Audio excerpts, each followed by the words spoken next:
आज अपन डिस्कस करने वाले हैं माइटोसिस के बारे में। माइटोसिस बेसिकली एक सेल डिवीजन का टाइप है। सेल डिवीजन क्या होता है ये चीज़ अपन बहुत अच्छे से जानते हैं, सेल का डिवाइड होना, ठीक है। तो उसी सेल डिवीजन के टाइप माइटोसिस के बारे में अपन आज बात करने वाले हैं। क्लास 11th बायोलॉजी का एक इंपॉर्टेंट टॉपिक है जो कि बहुत सारे कॉम्पिटिटिव एग्जाम में भी इससे रिलेटेड क्वेश्चन पूछे जा सकते हैं। तो इसी पे आज अपन डिस्कस करने वाले हैं। सबसे पहले बात करते हैं माइटोसिस होता क्या है। तो देखो, माइटोसिस एक इक्वेशनल सेल डिवीजन है। माइटोसिस क्या है? माइटोसिस एक इक्वेशनल सेल डिवीजन है। इक्वेशनल सेल डिवीजन का मतलब क्या होता है वो धीरे धीरे अपन को आगे समझ में आएगा, अभी बेसिक समझते हैं। इक्वेशनल सेल डिवीजन का मतलब होता है कि जो क्रोमोसोम होते हैं ना, जो पेरेंट सेल के अंदर क्रोमोसोम्स है, डॉटर सेल के अंदर भी उतने ही क्रोमोसोम्स पास ऑन होंगे। जितने क्रोमोसोम पेरेंट सेल के अंदर उतने ही क्रोमोसोम डॉटर सेल के अंदर पास ऑन होंगे। इसको बोलते हैं इक्वेशनल सेल डिवीजन। दूसरी बात, अकर्स इन सोमेटिक या फिर बॉडी सेल्स, ठीक है। मतलब अपनी बॉडी की जो नॉर्मल सेल्स है, एक होती है germ cell, that is reproductive cell, वहाँ पे मियोसिस देखने को मिलती है। वो अपन अगले वीडियो में डिस्कस करेंगे। अभी अपन बात कर रहे हैं बॉडी सेल्स की या फिर सोमेटिक सेल्स की। तो यहाँ पे माइटोसिस देखने को मिलती है। माइटोसिस का काम क्या है? बेसिकली रिपेयरमेंट का काम है, ठीक है। मतलब अपनी बॉडी की किसी सेल में अगर डैमेज हुआ है तो उसको रिपेयर करने का काम माइटोसिस करता है, नई सेल्स बना के। तो ये माइटोसिस का काम है। कहाँ पे होता है? सोमेटिक सेल्स में होता है। सोमेटिक सेल्स या फिर बॉडी सेल्स में जो है माइटोसिस देखने को मिलता है। One parent cell divide into two identical daughter cell. एक पेरेंट सेल दो आइडेंटिकल डॉटर सेल बनाती है। आइडेंटिकल का मतलब उसमें क्रोमोसोम्स के नंबर सेम होंगे और बाकी सारी चीज़ें भी उनके पास सेम ही होगी। क्रोमोसोम नंबर रिमेन सेम, ठीक है। क्रोमोसोम्स के जो नंबर है ये सेम रहते हैं। तो माइटोसिस की बेसिक चार चीज़ें समझ में आई क्या क्या, कि इक्वेशनल सेल डिवीजन है, सोमेटिक सेल्स में होता है, पेरेंट सेल डिवाइड करके आइडेंटिकल सेल्स बनाती है और क्रोमोसोम नंबर जो है ये सेम रहते हैं, ठीक है। अब थोड़ा और डिटेल में चलते हैं। सबसे पहले बात करते हैं इंपॉर्टेंस ऑफ माइटोसिस की।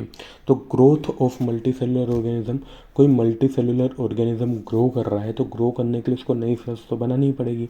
तो वो नई सेल्स कैसे बन रही है? वो नई सेल्स बन रही है थ्रू माइटोसिस, ठीक है। दूसरी बात करते हैं repair and regeneration of tissues, ठीक है। Repair and regeneration of tissue मतलब अगर कोई टिश्यू में डैमेज हुआ है, कोई टिश्यू में अगर डैमेज हुआ है या फिर उसको रीजनरेट करना है या फिर रिपेयर करना है, तो ये काम भी माइटोसिस के थ्रू होगा। क्योंकि यहाँ पे अपन को क्रोमोसोम्स के नंबर सेम रखने हैं, इसलिए अपन माइटोसिस कर रहे हैं, ठीक है। तीसरा, असेक्सुअल रिप्रोडक्शन में भी माइटोसिस देखने को मिलती है। असेक्सुअल रिप्रोडक्शन का मतलब क्या होता है? जहाँ पे ओनली सिंगल पेरेंट इन्वॉल्व हो। जहाँ पे सिंगल पेरेंट अगर इन्वॉल्व है तो वहाँ पे क्रोमोसोम नंबर सेम रखने के लिए माइटोसिस ही होगा, जर्म सेल में भी। और maintains genetic stability, genetic stability maintain करने का मतलब है इसकी वजह से, माइटोसिस की वजह से वेरिएशन देखने को नहीं मिलता है, जेनेटिक स्टेबिलिटी रहती है, ठीक है। चारों पॉइंट क्लियर है, ठीक है। अब अपन आगे बढ़ते हैं स्टेज ऑफ माइटोसिस, ठीक। तो माइटोसिस होता क्या है? इक्वेशनल सेल डिवीजन है। कहाँ कहाँ पे देखने को मिलता है माइटोसिस, वो भी, ये सारी चीज़ें अपन अभी तक समझ चुके हैं। बट माइटोसिस होता कैसे? माइटोसिस के अंदर कौन कौन सी स्टेज होती है, कौन कौन सी प्रोसेस होती है, किस तरीके से यहाँ पर डिवीजन होता है, उसके अपन बात करने वाले हैं। तो सबसे पहले माइटोसिस जो है 4 स्टेजेस में डिवाइड होता है, that is prophase, metaphase, anaphase and telophase, ठीक है। जो सेल डिवीजन में अपन देखते हैं, सेल डिवीजन में 2 फेज होते हैं, इंटरफेज और एम फेज। इंटरफेज जो है, ठीक है, जो आपका इंटरफेज है, इंटरफेज के बाद आता है एम फेज, जिसको जो है तो माइटोटिक फेज हो सकता है या फिर म्यूटिक फेज हो सकता है। अभी अपन माइटोटिक की बात कर रहे हैं। तो माइटोटिक फेज में सब जो 4 स्टेजेस है, प्रोफेज, मेटाफेज, एनाफेज और टेलोफेज, ये 4 स्टेजेस जो है ना, ये चारों इंपॉर्टेंट है किसके लिए? ये कैरियोकाइनेसिस करवाने के लिए या फिर जो न्यूक्लियस है उसको डिवाइड करवाने के लिए। और उसके बाद अगली स्टेज आती है आपके पास साइटोकाइनेसिस। मतलब प्रोफेज, मेटाफेज, एनाफेज और टेलोफेज, इन चारों स्टेज में मिल के क्या होगा? इन चारों स्टेज में जो क्रोमोसोम के नंबर है ना, जो क्रोमोसोम्स हैं वो डिवाइड हो जाएंगे दो टोटल सेल्स में जाने के लिए। और उसके बाद साइटोकाइनेसिस होता है। और साइटोकाइनेसिस होने के बाद, साइटोकाइनेसिस का मतलब है साइटोप्लाज्म का डिवीजन। साइटोप्लाज्म का डिवीजन या फिर साइटोकाइनेसिस होने के बाद 2 डॉटर सेल्स रेडी हो जाती है। तो इन्हीं सारी स्टेप्स को अपन वन बाय वन डिस्कस करने वाले हैं। सबसे पहले बात करते हैं प्रोफेज की। तो प्रोफेज में क्या होता है समझना। ये अपने पास आ गई सेल, ठीक है। ये अपने पास एक सेल, सेल के अंदर है न्यूक्लियस और न्यूक्लियस के अंदर है क्रोमेटिन। क्रोमेटिन का मतलब क्या होता है? क्रोमेटिन अपन को पता है कंडेंस्ड डीएनए या फिर कंडेंस्ड क्रोमोसोम जो होते हैं उन्हीं को अपन क्रोमेटिन बोलते हैं, ठीक है। तो क्रोमेटिन कंडेंसेस इनटू क्रोमोसोम, ठीक है। सॉरी, जो कंडेंस्ड फॉर्म नहीं, बट जो बिखरा हुआ, मतलब जो बिखरा हुआ फॉर्म जो रहता है ना, जिसमें पूरा स्केटर्ड रहता है, उस फॉर्म को क्रोमेटिन बोलते हैं। और ये क्रोमेटिन जो है ना, ये क्रोमेटिन कंडेंस होकर डीएनए या फिर सॉरी क्रोमोसोम बनाता है। ये जो क्रोमेटिन है जो भी स्केटर्ड फॉर्म में है, ठीक है, डीएनए बेसिकली स्केटर्ड फॉर्म में है, उसको ही बोलते हैं क्रोमेटिन। और ये क्रोमेटिन कंडेंस होकर बनाता है अपने पास क्या, ये क्रोमेटिन कंडेंस होकर बनाता है क्रोमोसोम। अभी चल रही है प्रोफेज स्टेज। तो प्रोफेज स्टेज में सबसे पहला काम क्या होगा कि क्रोमेटिन कंडेंस होकर क्रोमोसोम बनाएगा। दूसरा काम की जो न्यूक्लियर मेम्ब्रेन है ना, दूसरा काम यहाँ पे क्या होगा कि जो न्यूक्लियर मेम्ब्रेन है ये डिसअपियर होगी। तीसरा काम कि स्पिंडल फाइबर बनेंगे। अब स्पिंडल फाइबर का काम क्या है, पहले थोड़ा सा समझते हैं, ठीक है। स्पिंडल फाइबर्स क्या करते हैं कि ये जो क्रोमोसोम्स बनेंगे, जो अभी क्रोमेटिन कंडेंस होकर क्रोमोसोम बन गए, इन क्रोमोसोम को डिवाइड करने के बाद अपोजिट पोल्स पर, इन अपोजिट पोल्स पर लाने का काम करते हैं स्पिंडल फाइबर, ठीक है। उसके बाद centriole move to opposite poles. अपन ने पढ़ा था कि जो सेंट्रियोल है ना, अपन ने सेल डिवीजन वाले चैप्टर में पढ़ा होगा, नहीं भी पढ़ा हो तो अभी ध्यान रखो कि जो सेंट्रियोल एनिमल सेल के अंदर जो सेंट्रियोल प्रेजेंट होता है, ये सेल डिवीजन में हेल्प करता है। कैसे करता है कि सेंट्रियोल जो है ये अपोजिट पोल पर जाता है, और अपोजिट पोल पर जाने के बाद स्पिंडल फाइबर इस सेंट्रियोल से अटैच होते हैं, और यही स्पिंडल फाइबर इस क्रोमोसोम को खींच के अपोजिट पोल्स पर लेके आते हैं। वो अपन अगली स्टेप में देखेंगे। फिलहाल प्रोफेज में क्या याद रखना है कि प्रोफेज में क्या होता है, क्रोमेटिन कंडेंस होकर क्रोमोसोम बनाता है, न्यूक्लियर मेम्ब्रेन डिसअपियर हो जाती है, स्पिंडल फाइबर बनने लग जाते हैं, और सेंट्रियोल जो है ये अपोजिट पोल पर जाना शुरू कर देता है, मतलब मूव कर जाता है अपोजिट पोल्स पर। ये हो गया प्रोफेज स्टेज। अब बात करते हैं अगली स्टेज मेटाफेज की। मेटाफेज में क्या होता है, बेसिकली आपकी सेल है, न्यूक्लियर मेम्ब्रेन अब डिसअपियर हो चुकी है, सारा गेम अब चल रहा है साइटोप्लाज्म के अंदर।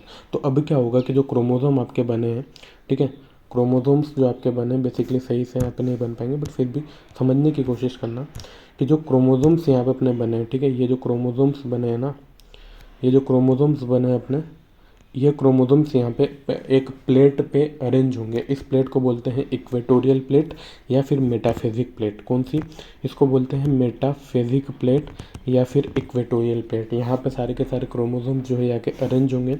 उसके बाद जो स्पिंडल फाइबर, अपन ने पिछली स्टेज में ही देखा कि स्पिंडल फाइबर बनने लग जाते हैं।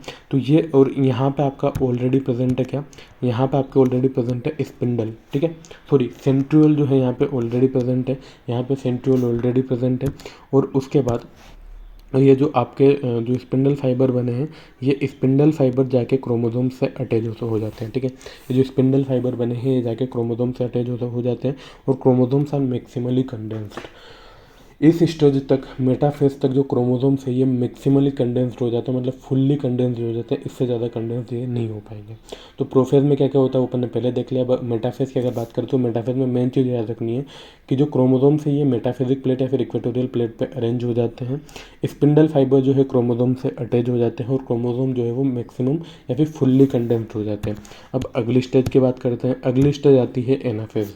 तो एनाफेज में क्या होता है समझना, ये अगर आपकी सेल्स है, ठीक है, सेल के अंदर ये क्रोमोसोम्स है, ये क्रोमोसोम है और ये क्रोमोसोम है, यहाँ पे आपका सेंट्रियोल है। अब क्या होगा, ये यहाँ पे अपन एक सिंगल क्रोमोसोम को लेकर अच्छे समझने की कोशिश करते हैं, ठीक है। ये आपका एक सिंगल क्रोमोसोम है जिसमें बीच में सेंट्रोमियर है। ये वाला जो पोजीशन है बेसिकली ये क्रोमोसोम का एक सिस्टर क्रोमेटिड, ये क्रोमोसोम की एक सिस्टर क्रोमेटिड, और ये दोनों सिस्टर क्रोमेटिड जुड़े हुए हैं एक सेंट्रोमियर से। तो एनाफेज में क्या होता है, एनाफेज में यही सेंट्रोमियर डिवाइड होता है और सिस्टर क्रोमेटिड जो है ये सेपरेट हो जाती है, और ये जो सिस्टर क्रोमेटिड है सेपरेट हो जाती है, ठीक है। कैसे, सेंट्रोमियर डिवाइड होगा और सिस्टर क्रोमेटिड सेपरेट हो जाएगी, और जो क्रोमेटिड है ये अपोजिट पोल्स पर जाना चालू कर देंगे। जो क्रोमेटिड है ये अपोजिट पोल्स पर मूव करना चालू कर देंगे एनाफेज में। एक बार फिर से पीछे से समझते हुए आते हैं कि प्रोफेज में क्या होता है।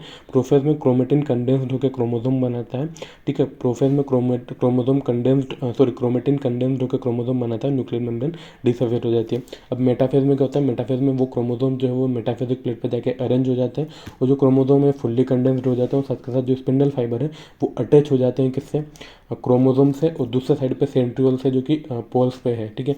उसके बाद आता है एनाफेज। तो एनाफेज में क्या होता है कि सेंट्रोमियर, एनाफेज में क्या होता है कि सेंट्रोमियर डिवाइड होता है, ये सेंट्रोमियर डिवाइड होता है, ये सेंट्रोमियर ये डिवाइड होता है, और जो सिस्टर क्रोमेटिड है ये सेपरेट हो जाती है, और सेपरेट होने के बाद ये अपोजिट पोल्स की तरफ मूव करना चालू कर देती है। यहाँ तक हो गया आपके पास एनाफेज। ठीक है।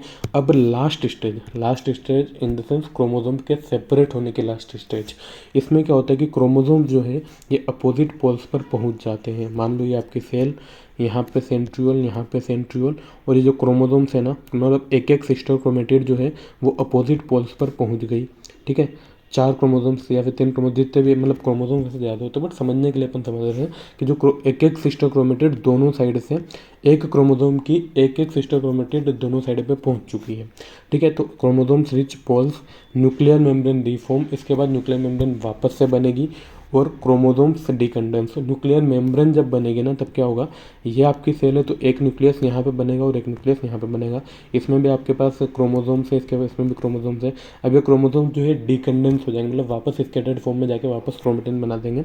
और जो स्पिंडल फाइबर अभी बना था सेल को डिवाइड करवाने के लिए, जो स्पिंडल फाइबर बना था वो वापस से डिसअपेयर हो जाएगा। ठीक है, तो टेलोफेज तक जो 4 स्टेजेस अपन ने पढ़ी है, इनका काम क्या था?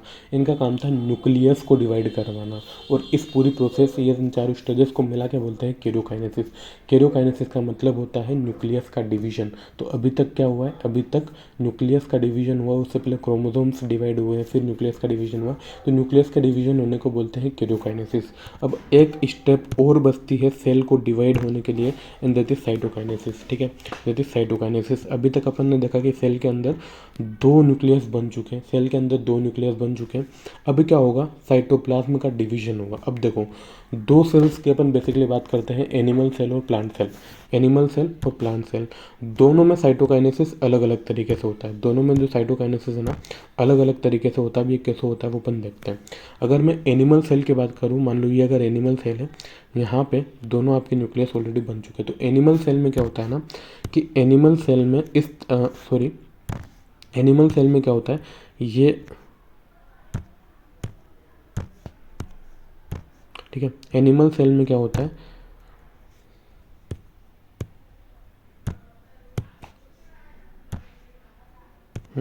एनिमल सेल में क्या होता है कि ये आपका न्यूक्लियस है दोनों, ठीक है, और ये आपकी सेल है। तो यहाँ पे बीच में इस तरीके से कुछ ऐसा फरो बनता है। ठीक है, और ये फरो धीरे धीरे आगे बढ़ते बढ़ते बढ़ते बढ़ते दोनों सेल्स को डिवाइड कर देता है। ये होता है एनिमल सेल में। प्लांट सेल्स में क्या होता है कि प्लांट सेल में बेसिकली ये तो आपके न्यूक्लियस बने, यहाँ पे बीच से सेल प्लेट का फॉर्मेशन चालू होता है, और ये सेल प्लेट बाहर के साइड ग्रो करते करते सेल को डिवाइड कर देती है। मतलब एनिमल सेल और प्लांट सेल में मेन डिफरेंस समझ में आया। एनिमल सेल में सेल डिवीजन मतलब साइटोकाइनेसिस जो है वो बाउंड्री से स्टार्ट होकर सेंटर तक जाता है, और प्लांट सेल में सेंटर से स्टार्ट होकर आउटर बाउंड्री तक जाता है। तो इसके साथ साइटोकाइनेसिस समझ में आ गया होगा, दोनों में कैसा होता है वो भी समझ में आ गया होगा।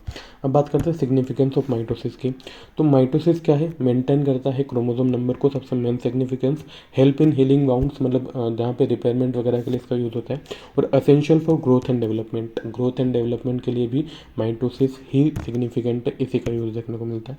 तो इसी के साथ आई होप कि माइटोसिस से रिलेटेड हर एक डाउट आपका क्लियर हो गया होगा। बट फिर भी अगर कोई कन्फ्यूजन हो, कोई डाउट हो तो आप कमेंट कर सकते हैं, और अगर किसी दूसरे टॉपिक पर अगर वीडियो चाहिए तो वो भी आप कमेंट कर सकते हैं। फिलहाल अपन अगले वीडियो में डिस्कस करने वाले हैं मियोसिस के बारे में।